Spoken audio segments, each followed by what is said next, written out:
Fala, naufragados! Eu sou o Bruno Pino e você está no podcast Nômade à Deriva. Será que existe vida em outro planeta? Perguntou o ser de outro planeta enquanto admirava sua própria estrela. N é igual a R estrela vezes FP vezes NE vezes FL vezes FI vezes FC vezes L igual a 10.000, respondeu Drake. Estamos vem do latim sumus, que significa estamos ou somos. Sozinho vem do latim solus, que significa apenas, algo separado ou isolado. Mas parece que o termo correto nessa ocasião seria soli, ficando então soli sumus. Se 10.000 é um número possível de planetas habitados na nossa Via Láctea, então cadê todo mundo? Será que soli sumus no universo? E aí, bora bater um papo à deriva?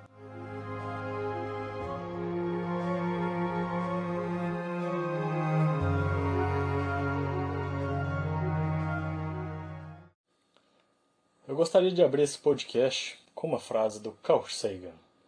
Abre aspas. A imaginação muitas vezes nos leva a mundos que nunca existiram. Mas, sem isso, nós não vamos a lugar algum. Fecha aspas. Você provavelmente, numa noite muito estrelada, ficou admirando aquele céu maravilhoso, se perguntando, será que existe vida fora da Terra? E o podcast vai ser baseado na melhor resposta que nós temos atualmente, que é a equação de Drake. A equação de Drake é uma das equações mais conhecidas na ciência e ela é um experimento mental, um argumento probabilístico. Ela não tem um resultado fixo ou único, mas a ideia da equação é tentar chegar perto de uma possibilidade de vida fora da Terra. E é legal isso, porque quanto mais a ciência avança, mais a gente consegue ter base nas variáveis que a gente insere nessa equação. E durante anos, diversos cientistas propuseram a inclusão de outros fatores, de outras variáveis para melhorar a fórmula do Drake, mas até hoje ela continua intacta. E ela é de 1961. Então, vamos introduzir Frank Drake. Frank Drake foi um astrônomo que, em 1960, ele projetou um experimento chamado OSMA, OZMA, para detectar sinais de qualquer civilização que orbitasse duas estrelas bem semelhantes ao nosso Sol. Infelizmente, ele não teve resultado nenhum, mas isso chamou muita atenção da SETI, do inglês Search for Extraterrestrial Intelligence. Em português, Busca por Inteligência Extraterrestre. A SETI, S-E-T-I, ela é um projeto para tentar detectar vida fora da Terra. E essa organização convidou o Drake para fazer uma reunião em Green Bank, na West Virginia, para discutir a busca de inteligência extraterrestre. E disse para o Drake que ele podia convidar quem ele quisesse. E é claro, ele convidou Carl Sagan e também outras pessoas. E então, no outono de 1961, o Drake não tinha ideia de como ele ia organizar esses diversos dias de discussão, porque era uma coisa muito incerta para todo mundo. Então Drake refletiu sobre diversos fatores e foi anotando. E percebeu que havia criado uma fórmula variável. A fórmula basicamente é: insira os valores igualmente importantes de cada termo e obterá um número para n. E o que é essa equação? Quais são esses fatores? Antes de explicar a fórmula, vou fazer um resumo aqui de um conceito básico das coisas.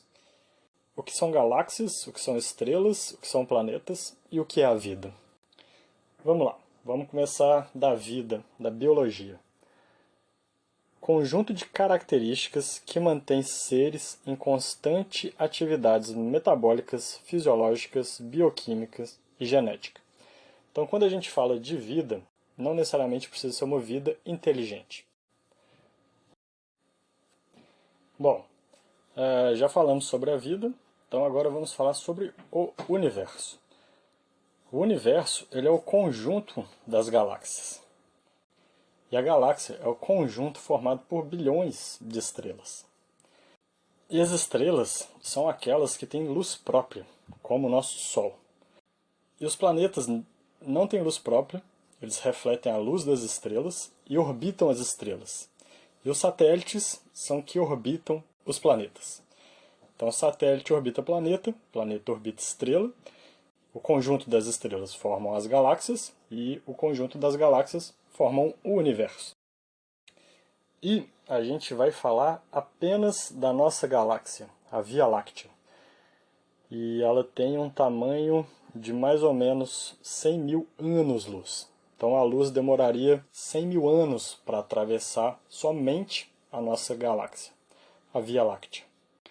Então, agora que a gente já sabe os conceitos, vamos exatamente para a equação de Drake, que é N é igual a R estrela vezes Fp vezes Ne vezes Fl vezes Fi vezes Fc vezes L.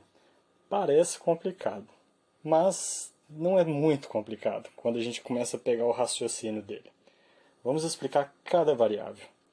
Seria legal se você pudesse escrever ou abrir aí no Google a fórmula, porque fica muito mais fácil quando você visualiza ela.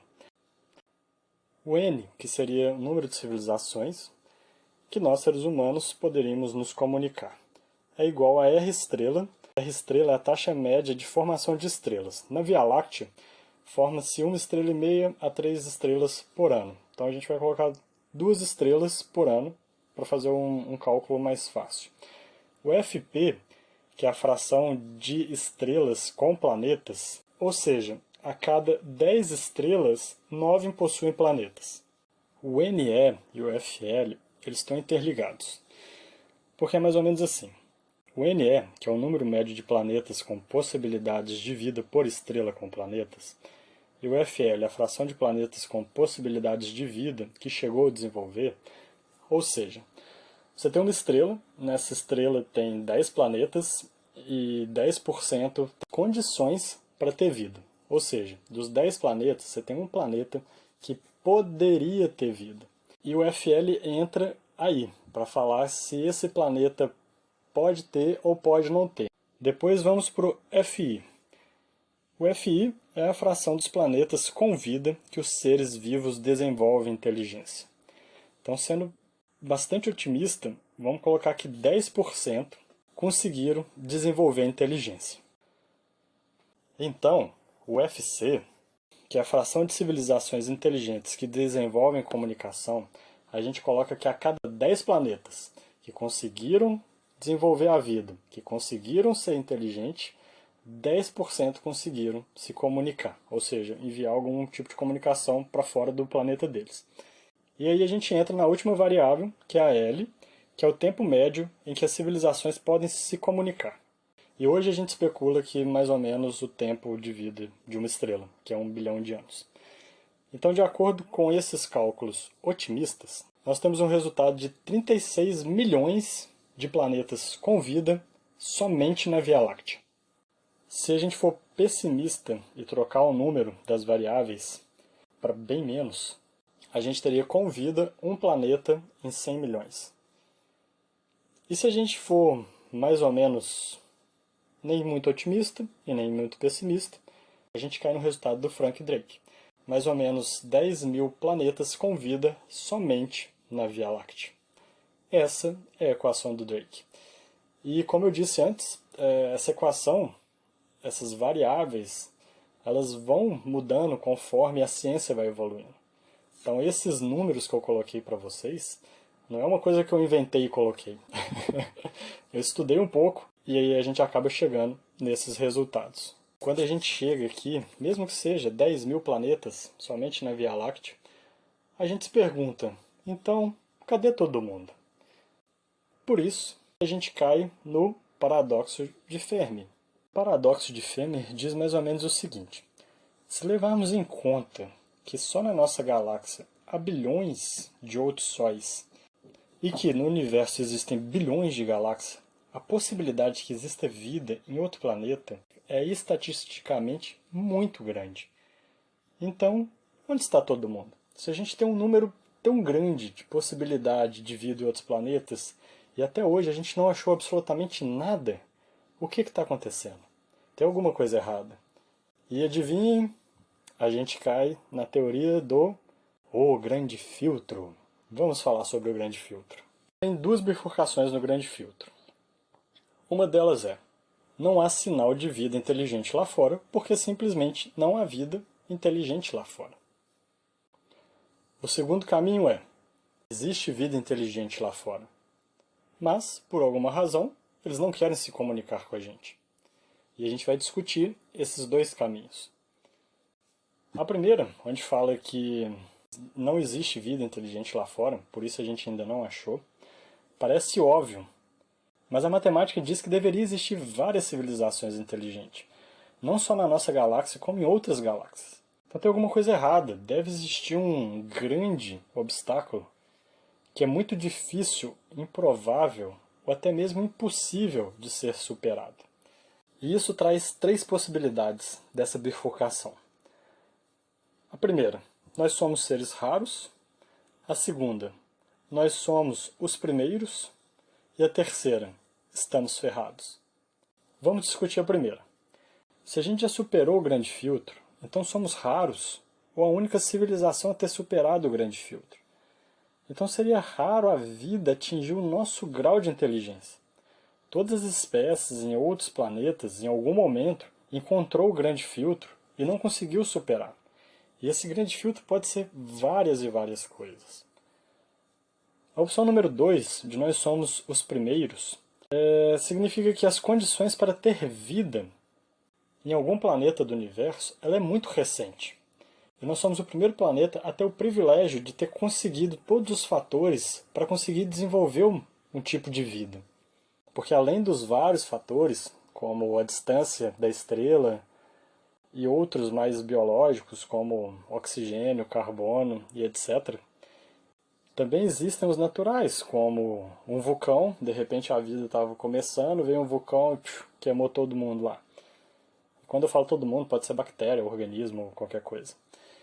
Pode ser até mesmo um asteroide, que extinguiu os dinossauros. Pode ser a explosão da estrela, ou seja, o Sol explode e aí ninguém mais consegue ter vida, possibilidade de vida. E a gente chega na terceira, estamos ferrados. Se o Grande Filtro ainda não chegou, então seria fácil atingir o grau de evolução que a gente está. O difícil seria superar o Grande Filtro, já tendo assim outros planetas no nosso estágio de evolução e que fracassaram por algum cataclisma natural, pode ser de vulcão, asteroide, explosão de estrela, ou seja, a vida consegue evoluir até certo ponto, mas a partir daí terão alguns obstáculos bem grandes e talvez não tivesse tempo suficiente para ter tecnologia suficiente ou qualquer outra coisa para conseguir propagar a vida. E uma delas, que é até bem fácil e curiosa de acontecer, é a autodestruição. Hoje em dia, se tiver uma guerra nuclear, ferra todo mundo. Então, na primeira, nós somos raros e já conseguimos superar o Grande Filtro. E talvez sejamos os únicos, e aí talvez sejamos o primeiro planeta no universo inteiro a ter vida, e isso seria um desperdício. Ou estamos ferrados porque o Grande Filtro ainda não chegou. Mas isso é só uma teoria, tá? E se descobrisse vida fora da Terra, isso seria muito ruim. De acordo com o Grande Filtro. Por quê? Se encontrasse bactérias ou fósseis mais complexos, isso diminui a chance de sermos raros, ou o primeiro planeta a ter vida. E isso só reforça que o Grande Filtro ainda está por vir e que nós estamos ferrados. O segundo caminho da bifurcação é que existe sim vida lá fora, Porém, por alguma razão, eles não querem comunicar com a gente ou não querem ser detectados. E aí entra mais uma teoria, que é a escala de Kardashev. A escala de Kardashev diz que existem tipos de nível tecnológico para uma civilização. A do tipo 1, que é aquela que consegue armazenar e usar toda a energia do planeta. Do tipo 2, que seria aquela que consegue armazenar e usar toda a energia da estrela, ou seja, no nosso caso, o nosso Sol. E a do tipo 3, que seria aquela que consegue armazenar e usar toda a energia da galáxia. Nós estaríamos no tipo 0. Mais otimista, 0.7. Então talvez as civilizações do tipo 2 e 3, elas existem, mas elas não querem se comunicar. E a explicação que a gente pode dar para isso é que o nosso Sol ele é relativamente muito novo perante ao universo. E que existem sóis e planetas muito mais velhos, que tiveram muito mais tempo para se desenvolver. Então talvez as civilizações do tipo 2 e 3, elas estão mandando sinais, mas a gente não tem nível tecnológico ainda para receber, para captar esses sinais. E talvez o nosso sinal a rádio, que é o que a gente tem para pesquisar a vida fora da Terra, de mais longo alcance, talvez isso seja tão obsoleto para eles que eles não estão fazendo essa captação. Eles já estão em outro nível tecnológico. E isso a gente pode ver na evolução tecnológica do telefone. Até 20 anos atrás, era comum ter telefone, às vezes até com fio em casa. O telefone passou a ser sem fio. Hoje a gente tem um smartphone e tem até um vídeo na internet que parece que os moleques têm entre ali 16 a 18 anos e dão um telefone daqueles de rodinha, antigo, de discar que tinha na casa das nossas avós, e os moleques não conseguem discar. Então pode ser que a tecnologia das civilizações nível tipo 2 e 3 seja tão alta que a gente ainda não chegou lá e que o que a gente tem para eles seja tão obsoleto que eles nem estão dando mais importância para sinal a rádio. E quando a gente fala de evolução tecnológica, isso é quase incompreensível para a gente, porque a tecnologia, como eu citei aí, pensa a tecnologia 20 anos atrás, 10 anos atrás, 5 anos atrás e agora. Ela já evolui de uma forma cada vez mais rápida e vai continuar evoluindo. Então uma civilização que esteja há 200, 300, 1000 anos na nossa frente, ou até mais, é inconcebível a gente tentar imaginar a tecnologia deles. E isso pode parecer exagero, mas se a gente considerar que nós somos mais capazes tecnologicamente que outros animais, e você pega aí seu animalzinho de estimação que tem em casa, aí, seja um cachorrinho, um gato, um periquito, e você tenta explicar para ele sobre viagem no tempo, sobre velocidade, sobre raio gama, etc., é uma perda de tempo. Ele só quer ali comer a comidinha dele, brincar com a bolinha, e talvez essa seja a civilização tipo 0, tipo 1, perto da civilização tipo 2, tipo 3. Só que é difícil a gente concordar com essa afirmação, é porque nós não estamos acostumados a se sentir inferiores. Nós julgamos que nós somos os seres mais superiores da Terra. E voltando na pergunta lá do começo do podcast, será que existe vida em outro planeta? Será que estamos sozinhos no universo? E eu tenho a resposta para te dar. E ela é: talvez.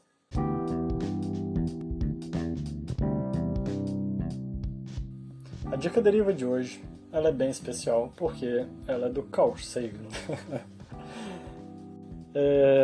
Seria Contato, tanto o filme quanto o livro. O livro é de 1985 e o filme é de 1997. O livro é muito bom. O filme ele foi um pouco modificado para ser americano, né? Então, tio Sam muda as coisas ali para que os Estados Unidos seja sempre o bambambam nos filmes.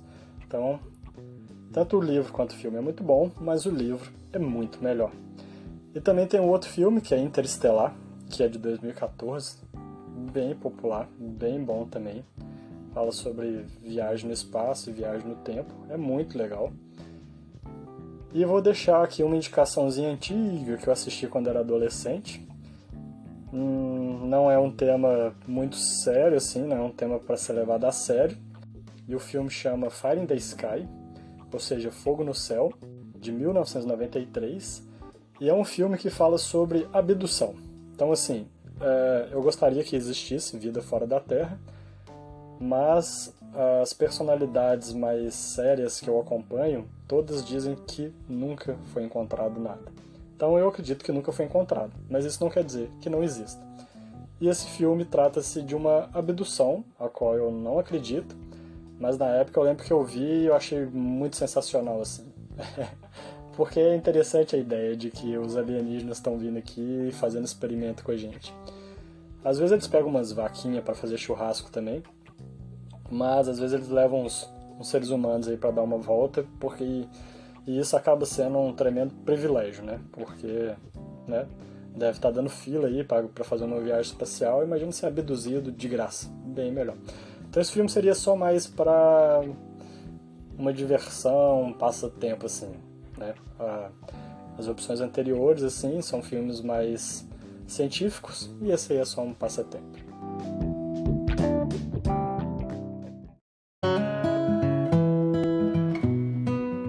Espero que tenha gostado do podcast. Se quiser levantar algum assunto, crítica, sugestão, fazer algum comentário, manda um e-mail para nomadeaderiva@gmail.com ou me acha lá no Instagram, @nomadeaderiva. Obrigado e até a próxima!